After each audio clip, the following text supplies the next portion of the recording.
Hello everyone, today we are going to learn basic Visual Studio Code HTML, how to use Marquee tag. So you can tap here Marquee and we have two elements, first behavior and the second direction. So behavior here as default be set into scroll and directions into left.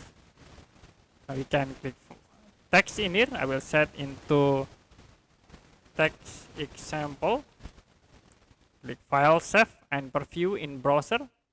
So to be slide, scroll from the left to the right. So the second you can change like into slide in here. It will be stop in the top of sliding. You can click file, save and then refresh again. Now the text will be stopped in the left position. So this is for the slide. Another, you also can use the alternate to bounce every time it's touching the end of the text. Like in here, you can set into alternate, click file, save, and then refresh. So it will be automatically bounce to the left and then to the right, like this.